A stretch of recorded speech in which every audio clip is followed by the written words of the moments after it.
नमस्कार मित्रों, sociology with Dhruv Dikshit channel में मैं ध्रुव दीक्षित आपका स्वागत करता हूं। आज हम चर्चा करेंगे एक अमेरिकन समाजशास्त्री जेन एडम्स की।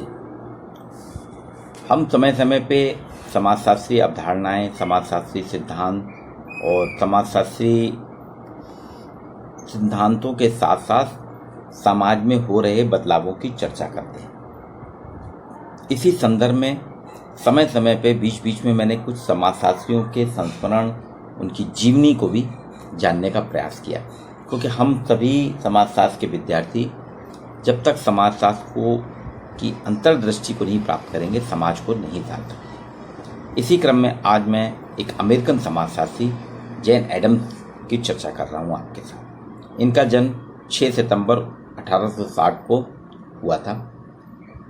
ये समाज सुधारक, समझौतावादी, सामाजिक कार्यकर्ता, सामाजिक दार्शनिक, समाजशास्त्री, लोक प्रशासक, लेखक के रूप में अमेरिका में सर्वाधिक चर्चित हैं। और ये 8 भाई बहन थे, जिसमें सबसे छोटी थी। बचपन में 4 साल की उम्र में इनको रीढ़ की हड्डी में टीबी हो गया था, तपेदिक हो गया था। तो इनका सर्वांगीण विकास नहीं हो पाया, लेकिन इनके बुद्धि के विकास को कोई रोक नहीं सका। इलिनॉयस अमेरिका में इनका जन्म हुआ था और शिकागो में इन्होंने वहीं अध्ययन किया था और शिकागो में हल हाउस की स्थापना की थी, जो अमेरिका का सबसे बड़ा सेटलमेंट हाउस कहलाता है, और उसने ही समाज कार्य की नींव रखी। इसलिए अमेरिकन सोशलॉजिस्ट जिनको समाजशास्त्री कम, सोशल वर्क ज़्यादा मानते हैं, समाज कार्य के साथ इनको जोड़ते हैं।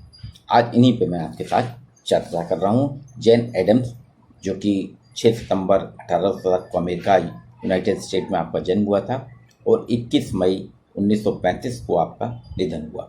और इसके साथ इन्होंने शांति के प्रयास भी किए हैं। एक गजब का की लीडरशिप थी। फर्स्ट वर्ल्ड वॉर से बहुत ज़्यादा व्यतीत होने के बाद इन्होंने शांति के क्षेत्र में काम किया और इनको नोबेल पुरस्कार भी शांति का मिला। जेन एडम्स ने अपना बचपन जो है घर के आस पड़ोस में खेलने में और घर के अंदर पढ़ाई में करा। बड़े भाई बहन थे सब, तो घर के अंदर इनको शिक्षा मिलती थी, पढ़ाई का वातावरण मिलता था, घर में पढ़ाई लिखाई करती थी और वहीं रहती थी। इनको तपेदिक हो गया था, जैसा भी मैंने चर्चा की है, रीढ़ की हड्डी में टीबी हो गई, जिसको पॉट्स कहते हैं। तो जिसके कारण इनका जीवन बहुत कष्टमय रहा। रीढ़ की हड्डी के कारण इनकी पूरी सर्वाइव, इनका जीवन जो है काफी अभावों में रहा। लेकिन इनका सपना था एक विश्व की एक उपयोगी कार्यकर्ता बनने का। ये डॉक्टर बनना चाहती थी। फिर रामफोर्ड के स्नातक से आपने स्नातक किया, फुल ब्राइट अध्ययन किया इन्होंने। और इनके पिताजी इनको दूर नहीं भेजना चाहते थे, क्योंकि बीमारी वगैरह के कारण। तो पास ही रामफोर्ड में इन्होंने स्नातक की डिग्री हासिल की। फिर इन्होंने एक बस्ती में, अपने जहां रहती थी, बस्ती स्कूल, जो मोहल्ला क्लिनिक जैसा होता है, ऐसी मोहल्ला स्कूल की स्थापना की बस्ती में। 1889 में एम्स इनके एक दोस्त थे, पाउल एलन गेट्स, इन्होंने मिलकर एक स्कूल की स्थापना की। इन्होंने एक स्कूल बनाया। इस स्कूल की स्थापना इन्होंने करी। शिकागो का ये जो है स्कूल, ये हॉल हाउस कहलाता है।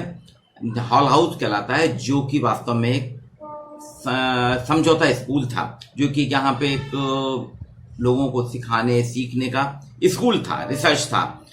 इसमें competition analysis, empirical analysis, research, अध्ययन, अध्यापन, ये सारी चीजें करते थे। और स्कूल के आसपास के सराउंडिंग एरिया में, जो स्कूल के आसपास के क्षेत्र का जो वातावरण था, जो मोहल्ला था, समुदाय था, वहां के लोगों के साथ अच्छे संबंध बनाने का व्यवहारिक दृष्टिकोण इन्होंने करा। उस वक्त शिकागो में टाइफाइड बहुत होता था। टीबी और टाइफाइड, ये बीमारी बहुत होती थी। तो जेन एडम्स ने क्या करा कि आसपास के डॉक्टरों के साथ मिलके सामुदायिक अध्ययन करा कि ऐसे कौन से कारण हैं जिससे टाइफाइड और टीबी बहुत ज्यादा हो रहा है शिकागो में, इसकी रोकथाम कैसे कर सकते हैं। उसी में इन्होंने कचरा संग्रह की शुरुआत करी। आज जो डोर टू डोर कचरा जो भारत सरकार ने 2014 से जो शुरुआत करी थी ना, महात्मा गांधी के जन्मदिन से स्वच्छता अभियान, सफाई अभियान, कचरा संग्रह करने की बात की, और कोविड-19 में हम देख रहे हैं बहुत ही कारगर रहा है। इसकी शुरुआत जैन एडम्स ने 1889 से में करी थी, शिकागो में कचरा संग्रह के रूप में, ट्रूम थी। और गरीबी, इन्होंने देखा कि जहां गरीब है और जहां गरीब श्रमिक हैं, तो तंग कमरों में काम करने के कारण, साथ में रहने के कारण, संक्रमण के कारण उनको टाइफाइड भी होता है और टीबी भी होता है। और फिर इसके लिए उन्होंने शुरुआत करी डॉक्टरों से, और जो इनका ये स्कूल था शिकागो में, इसमें प्रयास किए, नाटक समूह बनाया, इसमें थिएटर बनाया, पुस्तकालय बनाया, इसमें एक स्टडी रूम बनाया, बैठक कक्ष बनाया, और अमेरिका में औद्योगिक शिक्षा कैसे दी जाए, लोगों को उद्योग में कैसे, स्किल डेवलपमेंट की जो बात हम करते हैं, वयस्कों के लिए इन्होंने नाइट स्कूल खोला, और ये इस प्रकार से सामाजिक सुधार की गतिविधियों का एक विश्व केंद्र बन गया। तो ये जो इनको था, ये इन्होंने सेटलमेंट हाउस बनाया था, जिसको हॉल हाउस कहते हैं। ये हॉल हाउस की स्थापना इन्होंने शिकागो में की थी, अपने मित्रों के साथ मिलके। ये सेटलमेंट हाउस कहलाता है, जो समाजकार का एक नायाब उदाहरण है।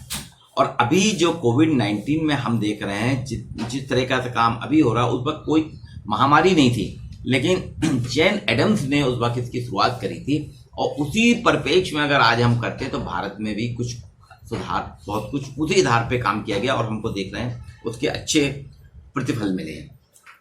1931 में पहली अमेरिका की महिला हैं, जैन एडम्स जो है अमेरिका की पहली महिला हैं जिनको नोबेल शांति पुरस्कार मिला, कि उन्होंने शांति के क्षेत्र में भी काम करा, समाज कार्य के साथ साथ। प्रथम विश्व युद्ध के बाद में बहुत ज्यादा व्यतीत हो गई, उन्होंने कहा युद्ध क्या है, जीवन खराब कर रहा है लोगों का, युद्ध नहीं होना चाहिए, युद्ध गलत है, तो युद्ध से बचाव कैसे किया जाए, युद्ध से कैसे रोक किया जाए, इसके लिए उन्होंने वे शांति क्षेत्र में काम करा, महिलाओं की सुरक्षा के काम करी, और इनको 1931 में नोबेल पुरस्कार मिला था शांति का। अमेरिका में सोशल वर्क के संस्थापक के रूप में इनको जाना जाता है। ये अमेरिका में समाज कार्य के संस्थापक के रूप में जानी जाती हैं।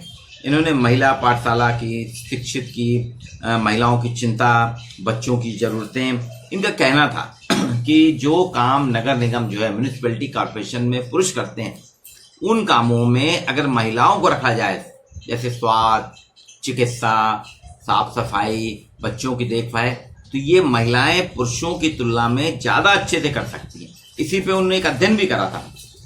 इन्होंने सिटी गवर्नेंस में महिलाओं को उपयोग और एडम्स में उसको लेके सरकार में उनकी भूमिका, इस पे एक किताब भी लिखी है एडम्स ने, और घर के कामकाज के बीच संबंध जो है उस पर चर्चा करी और उस पर क्रियान्वित भी किया। आपका कहना था सरकार के जितने भी विभाग हैं, सरकार के विभाग जो स्वच्छता विभाग है, स्वास्थ्य विभाग है, बच्चों की स्कूली शिक्षा है ना, पारंपरिक महिलाओं की भूमिका में अगर दिया जाता है, उसके ज्यादा अच्छे फल मिलेंगे।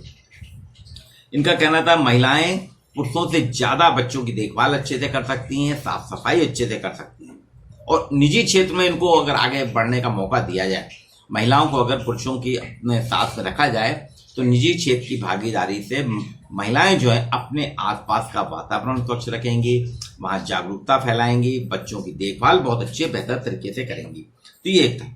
हॉल हाउस में इनका जो था, इनका जो सेटलमेंट हाउस था, जिसको हल हाउस कहते हैं, इसमें इन्हें एक पब्लिक लाइब्रेरी बनाई, और ये 19 मंजिल की बिल्डिंग है। इन्होंने अपने दोस्तों के साथ मिलकर खरीदी थी, फिर उसमें आर्थिक सहयोग समाज का मिलता गया, वो बनाई। तो ये हल हाउस जो है, हल हाउस जिसको सेटलमेंट हाउस के रूप में जाना जाता है, इसकी पहली जो है पब्लिक लाइब्रेरी पहली मंजिल में बनाई, दूसरी में इन्होंने एक आर्ट गैलरी बनाई, और ये परिवार को सुरक्षित रखने, सामुदायिक और सामाजिक परिस्थितियों में सुधार करने के निरंतर रिसर्च भी कर रहा था, और विभिन्न प्रकार की पद्धतियां भी विकसित कर रहा था।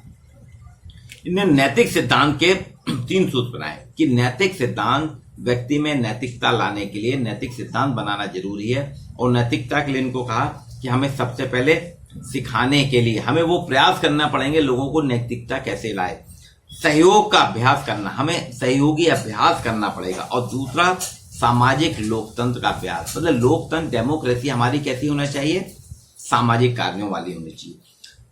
मनोरंजन, इनका कहना था खेल और मनोरंजन ये समाज में एक बहुत ही आवश्यक काम है। समाज को स्थापित करने के लिए, समाज को व्यवस्थित करने के लिए खेल और मनोरंजन बहुत जरूरी है। जो कि शहर जो है, जो नए नए शहर बन रहे हैं औद्योगिकरण के कारण, जो नगरीकरण का प्रसार हो रहा है, इसने युवाओं की, यूथ की भावनाओं को समाप्त कर दिया। क्योंकि आजकल बात यूथ जो है, शहरों के युवा जो हैं, ना तो मनोरंजन में उनकी भागीदारी देखने को मिल रही है, ना खेल में। तो वो चीज आज हम भी देख रहे हैं कि मशीनीकरण के कारण कितना नुकसान हो रहा है। युवाओं की भावनाएं, फीलिंग्स समाप्त हो गई हैं। टाइफाइड जो बुखार था, इसके सांप्रदायिक भूगोल का इनने दस्तावेजीकरण, शिकागो में बहुत टाइफाइड का बुखार होता था, तो उसका सांप्रदायिक दस्तावेजीकरण करा इनने। कम्युनिटी, सामुदायिक रूप से दस्तावेज तैयार करा कि किन कारणों से टाइफाइड होता है, टाइफाइड का संक्रमण कैसे होता है इस पे। और इन्होंने बताया कि वास्तव में गरीबी और श्रमिक, वे गरीब श्रमिक जो रहते हैं उनके कारण होता है। वैश्यावृत्ति पे, प्रोस्टिट्यूशन भी शिकागो में बहुत फैल गया था। उसमें इन्होंने एक किताब लिखी, एक नई चेतना और प्राचीन बुराई। इनका कहना था वैश्यावृत्ति, प्रोस्टिट्यूशन वास्तव में अपहरण का एक नाम है। जहां जहां अपहरण होता है, ये वास्तव में महिलाओं का अपहरण करना है, उनको गलत तरीके से रखना है। और इसी पे उन्होंने कहा था कि शिकागो में शराबखोरी बहुत बढ़ रही है। उसके लिए इनका कहना था कि जब तक वैश्यावृत्ति तब तक फलेगी फूलेगी जब तक शराब के वाहन चलते रहेंगे, शराबखोरी रहेगी। और ये दोनों जो हैं, ये वास्तव में वित्त का प्रबंध करते हैं, सरकारों के लिए वित्त का प्रबंध करते हैं, और सरकार वित्त अपनी व्यवस्था बनाने रखने के लिए इन दोनों को चला रही है। इन्होंने एक नागरिक हाउस की शुरुआत की, नागरिक हाउस कीपिंग, जो देखभाल के लिए नागरिक हाउस कीपिंग की शुरुआत करी। इनका कहना था महिला का जीवन जो है जिम्मेदारी, देखभाल और दायित्व के इर्द गिर्द घूमता है। जन्म लेने से मृत्यु तक प्रत्येक महिला का जीवन, प्रत्येक महिला की लाइफ जिम्मेदारी, देखभाल और रिस्पॉन्सिबिलिटी, दायित्व है ना, केयर और जिम्मेदारी, रिस्पॉन्सिबिलिटी, इनके बीच में घूमता रहता है। अतः महिला शक्ति का जो स्रोत है सिर्फ 3 चीजों में दिखता है: जिम्मेदारी, घर की जिम्मेदारी देखना, घर की देखभाल करना, और अपने दायित्व जो उसको अप्रत्यक्ष रूप से, प्रत्यक्ष रूप से मिले हैं, उन दायित्वों का निर्वहन करने के लिए वो अपना जीवन सर्वस्व कर देती है। और इन 3 चीजों से उसको ऊर्जा मिलती है। इसलिए उन्होंने महिला अधिकारों की बात की है। जैन एडम्स कहती थी महिलाओं को हमको सामाजिक कार्य में, हमको नागरिक कार्यों में, नागरिक हाउस कीपिंग के रूप में हमको लाना पड़ेगा। और नागरिक हाउस कीपिंग जब महिला आएगी तो समाज का उद्धार होगा। इन्होंने कचरा युद्ध का नेतृत्व किया। शिकागो में कचरा बहुत होता था, इंडस्ट्री का कचरा, घरों का कचरा निकलता था, तो उन्होंने कचरे के संग्रह को एक युद्ध के रूप में लिया, कचरा युद्ध का नेतृत्व किया। और 1894 में एडम्स के कारण शिकागो में 19वें, ये सैनिटरी 19वां वार्ड था, वहां पे शिकागो का एक वार्ड नंबर 19 था, उसमें सैनिटरी इंस्पेक्टर के रूप में इनकी नियुक्ति की गई सरकार ने। ये पहली महिला थी जिनको सैनिटरी इंस्पेक्टर बनाया गया। और कचरा से इन्होंने धीरे धीरे बीमारियों का, बोले कचरा जहां जहां संग्रह होगा, कचरे का निष्पादन नहीं होगा, तो तपेदिक और टीबी, ये जो बीमारियां हैं, ये फैलने में, इसके विस्तार में कचरा ही महत्वपूर्ण है। इसलिए कचरे का इनने युद्ध, कचरा युद्ध का नेतृत्व किया था। इन्हें लीडरशिप करी थी कचरे को कैसे समाप्त किया जाए। और अब हम देख रहे हैं आज भारतवर्ष में 2014 के बाद वर्तमान सरकार ने कचरे के निष्पादन के लिए एक चलाई। और आप देख रहे हैं कि इंदौर जो है लगातार 4थी बार कचरे में प्रथम स्थान निष्पादन करने में, स्वच्छता में नंबर 1 आ रहा है। ये कंपटीशन में आ गया था, हर शहरों में अब साफ सफाई दिखने लगी है। नारित्व को, इनका कहना था किसी भी नारित्व का निर्माण जो होता है बेटीपन में होता है, कामुकता में होता है, पत्नीत्व में होता है, मातृत्व में होता है। ये 4 चीजें उनका कहना था हर नारी में शामिल रहती हैं। एक खास बात यह है कि जैन एडम्स जो हैं स्वयं मानी, वो मां नहीं बन पाई क्योंकि इनकी रीढ़ की हड्डी में टीबी हो गया था, उसके कारण प्रॉब्लम थी। तो ये किसी तरह से इन्होंने वो शिक्षा क्षेत्र में और सामाजिक कार्य करके बनाया। ये स्वयं मां नहीं बन पाई थी, लेकिन ये राष्ट्र की मां थी। इनको अमेरिका में नेशन ऑफ मदर के रूप से जाना जाता है। स्वयं मां नहीं बनी, लेकिन पूरे राष्ट्र के लिए मां के रूप में जानी जाती है। अमेरिकन सोशलॉजिकल सोसाइटी की चार्टर सदस्य थी ये। 1905 में एडम ने कुछ महिलाओं के साथ मिलके, इनके बहुत किस्से हैं, कुछ लोगों ने बोला कि ये महिलाओं के साथ रहती थी, तो 1905 के आसपास इनकी चर्चा जो होती है उस दौर में कहा जाता है कि एडम्स के महिलाओं के साथ में रोमांटिक संबंध थे। Mary Rozet Smith, Ellen Starr, तो इनकी शुरू से स्कूल के समय से इनके साथ पढ़ रही थी और उन्होंने हल स्कूल भी स्थापित किया था, है ना, और इसलिए इनको कहा जाता है कि लेस्बियन भी थी। अब वो इनके व्यक्तिगत जीवन है, वो अलग बात है। लेकिन Leo Tolstoy, John Dewey, George Herbert Mead की व्यवहारिकता इनको बहुत पसंद थी। उनके साथ इन्होंने बहुत कुछ सीखा और लोकतांत्रिक, सामाजिक न्याय और शांति की मजबूती की बात की। इनका कहना था प्रत्येक समाज में डेमोक्रेसी होना चाहिए, लोकतंत्र होना चाहिए, सोशल जस्टिस होना चाहिए और पीस होना चाहिए। इनका पूरा उद्देश्य डेमोक्रेसी, सोशल जस्टिस और पीस को लेके बना और इसीलिए आप देखें इनको 1931 में नोबेल पुरस्कार शांति का दिया गया था। शराब, ये कहते हैं, इनका कहना था शराब वास्तव में बेशक एक प्रमुख लालच था। वैश्यावृत्ति वाले घर जो थे, जहां घरों में वे घर या वे स्थान जहां वैश्यावृत्ति होती है, उसके लिए एक आवश्यक तत्व है शराब। और दोनों वित्तीय और सामाजिक दृष्टिकोण से इसका भी विवेचन किया। इनका कहना था समाज में नशाखोरी समाप्त होना चाहिए, वैश्यावृत्ति समाप्त होना चाहिए। इसका उन्होंने वित्तीय, फाइनेंशियल और सामाजिक दृष्टिकोण से विवेचन किया था और ये कह रहे थे कि इसको समाप्त करना चाहिए। जब तक ये समाप्त नहीं करेंगे महिलाओं की दशाएं सुधर नहीं सकती। हल हाउस ने एडम्स का जो हल हाउस था शिकागो में स्कूल ऑफ सोशलॉजी के रूप में, उसकी शिकागो का जो पहला समाजशास्त्र विभाग था हल हाउस के परिप्रेक्ष्य में ही बना। ये 3 साल बाद 1889 में आपका हल हाउस आया था, सेटलमेंट हाउस, और 1894 के बाद ये आया। तो इसमें आप देखेंगे समाजशास्त्र की जो बात है, जो हम कह रहे हैं कि इनको समाजशास्त्री, वास्तव में समाजशास्त्र विभाग जो था, जो 1889 में हल हाउस के बाद 1892 में बना, वो जैन एडम्स के कारण ही बना है। जैन एडम्स की समाजशास्त्री भूमिका, इन्होंने समाजशास्त्र के क्षेत्र में बहुत काम किया। लेकिन मैंने पहले ही कहा था, अमेरिकन जो जर्नल है, अमेरिकन समाजशास्त्री जर्नल में इनके लगातार लेख आते थे, बराबर लिखती रहती थी सामाजिक संदर्भों के बारे में, सामाजिक क्रियाकलापों के बारे में।